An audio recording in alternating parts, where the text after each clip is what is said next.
नमस्कार, यह एक इन्फॉर्मेटिव वीडियो है और इन्फॉर्मेशन ये है कि जो भी अभ्यर्थी प्रतियोगी परीक्षाओं की तैयारी कर रहे हैं, उनके लिए ये खुशखबरी है कि अभी वर्तमान में जो दशा है, देखा जाए, चाहे केंद्र स्तर पे हो या राज्य स्तर पे, सरकारों की इसी बात की चुनौती है कि किस तरह से एक निष्पक्ष एग्जाम लिया जाए और प्रतिभाशाली अभ्यर्थियों का चयन किया जाए। इसी चीज को लेकर के केंद्र सरकार भी कुछ समय से परेशान नजर आ रही है और राज्य सरकारें भी।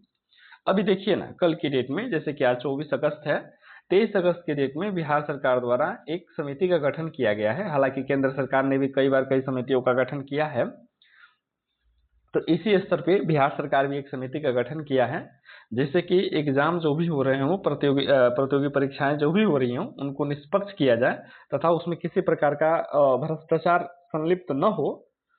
लेकिन देखना ये है कि आखिर ये जो आयोग है, ये जो समिति है, वो कितना हद तक सफल होती है। तो चलिए एक एक करके इसके विभिन्न पहलुओं को देख लेते हैं, जान लेते हैं कि आखिर इस आयोग का संरचना कैसा है और इसका कार्य क्या होगा। तो आप यहाँ विषय के रूप में देख सकते हैं कि राज्य सरकार के अधीन विभिन्न परीक्षा बोर्डों, आयोगों, विश्वविद्यालयों एवं अन्य भर्ती एजेंसियों के द्वारा ली जाने वाली परीक्षाओं में व्यापक परीक्षा सुधार की अनुशंसा हेतु परीक्षा सुधार का एक विशेषज्ञ समिति के गठन के संबंध में, ठीक है, लेकिन जो परीक्षाएं होंगी उसके संबंध में कि आखिर उसका स्ट्रक्चर, संरचना कैसे रहने वाला है, ठीक है। और देख सकते हैं कि अवसरों पर बड़े पैमाने पर विस्तार किया जाएगा। इस संदर्भ में परीक्षा के पूरे चक्र तथा पंजीकरण, प्रश्न पत्र की तैयारी, परीक्षा संचालन, मूल्यांकन, परिणाम, शिकायत निवारण एवं अभिलेखों के रखरखाव इत्यादि में सुधार हेतु व्यापक परीक्षा सुधार की आवश्यकता है। समिति का उद्देश्य देख लेंगे, ठीक है। समिति का उद्देश्य क्या रहेगा कि प्रश्न पत्र लीक, छद्म परीक्षार्थी, चोरी और सामूहिक नकल, परीक्षा केंद्रों में हेराफेरी, उत्तर पुस्तिकाओं से छेड़छाड़, परीक्षा डेटा अनाधिकृत पहुंच, परिणाम हेराफेरी और परीक्षा कदाचार को समाप्त करना।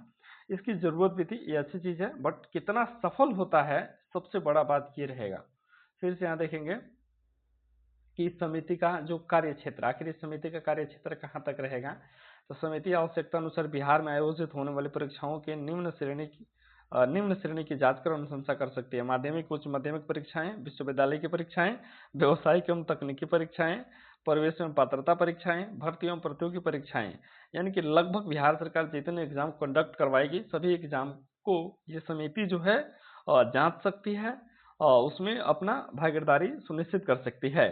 फिर नीचे आते हैं, नीचे आने के बाद यहाँ दिया हुआ है कि विशिष्ट विचारणीय विषय, ठीक है। इसमें विचारणीय विषय क्या क्या है, तो बिहार में परीक्षाओं का संचालन करने वाले मौजूदा संस्थागत ढांचे एवं आधारभूत संरचनाओं को समीक्षा करना, ठीक है, उसमें जो भी कमी आएंगे उसको दूर करके आयोगों और विश्वविद्यालयों, विभागों, जिला प्रशासन और परीक्षा केंद्रों की भूमिकाओं और जिम्मेदारियों की समीक्षा करना, परीक्षा तंत्र, परीक्षा प्रक्रिया, विभिन्न चरणों को विफलता के लिए जवाबदेही तय करने हेतु तंत्र सिफारिश करना। ये सबसे बड़ी बात होती है, क्योंकि अगर जब तक जवाबदेही तय नहीं होगी तब तक करप्शन होते रहेंगे। अगर करप्शन ठीक करना है ना, तो जवाबदेही तय करना पड़ेगा। फिर क्या है कि परीक्षा कैलेंडर और समयबद्धता, ये अच्छी बात है कि परीक्षा कैलेंडर आना चाहिए ताकि टाइम से एग्जाम हो। 2023 में बीएसएससी का एग्जाम आया था, अब तक 26 खत्म होने वाला है लगभग, अभी तक उसका कोई चांसेस नहीं दिख रहा है।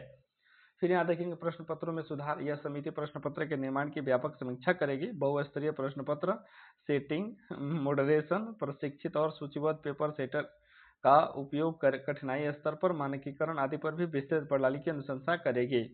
यहाँ देखेंगे परीक्षा सुरक्षा एवं पेपर लीक की रोकथाम, जरूरी भी है, पेपर लीक तो रुकना ही चाहिए। फिर आगे देखेंगे समिति की संरचना। समिति की संरचना सबसे इंपॉर्टेंट है कि संरचना कैसे होगा, इसका स्ट्रक्चर क्या होगा, ठीक है। तो यहाँ पे देखेंगे तो राज्य सरकार द्वारा माननीय उच्चतम न्यायालय के सेवानिवृत्त न्यायाधीश, बहुत सुंदर, माननीय उच्च न्यायालय के सेवारत न्यायाधीश, माननीय उच्च न्यायालय के सेवानिवृत्त न्यायाधीश की अध्यक्षता में 5 सदस्यीय समिति की गठन की जाएगी। समिति के अध्यक्ष को मनोनयन नीति आवश्यकता अनुसार माननीय उच्चतम न्यायालय, माननीय उच्च न्यायालय से आवश्यक अनुरोध किया जाएगा। यानी कि हाई कोर्ट के जो रिटायर्ड जज वगैरह होंगे उनको इस पैनल में सम्मिलित किया जाएगा। अच्छा है, बशर्ते देखते हैं कि वो लोग जो शामिल होते हैं वो कितनी ईमानदारी से काम करते हैं। इसकी अवधि देख लेंगे, जब एक बार इसका गठन किया जाएगा तो 3 महीने के भीतर अपनी सिफारिश जो है सरकार को समर्पित करेगी। हालांकि एक चीज यहाँ मुझे लग रहा है कि ऐसा सरकार को करना चाहिए था कि एक अस्थायी आयोग बनाए ना, जो भी प्रक्रिया की जांच करने के लिए। अस्थायी समिति का गठन ठीक नहीं रहेगा, एक कोई ऐसी एजेंसी बनाए, परमानेंट कोई आयोग बनाए जिसका काम ही केवल यही हो और वो परमानेंट हो, तब जाकर के चीजें बड़ी रहे अच्छी रहेंगी। भले कि उसके जो अध्यक्ष उसका कार्यकाल कम कर दे ताकि वो करप्शन न करें। समिति की प्रक्रिया आप यहाँ से देख सकते हैं।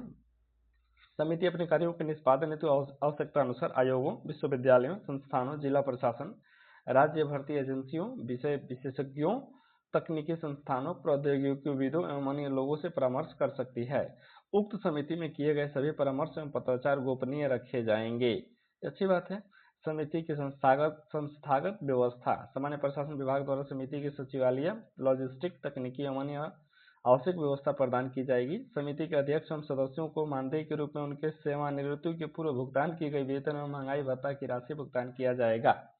यानी कि जो भी इस आयोग में या जो सम्मिलित रहेंगे उनके लिए टीए, डीए और जो उनका बेसिक सैलरी होगा रिटायरमेंट के पहले वो इनको दिया जाएगा।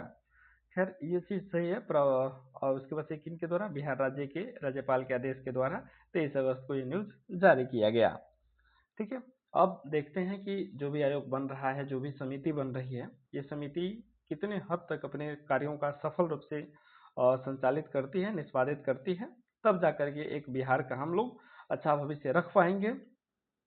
देखते हैं।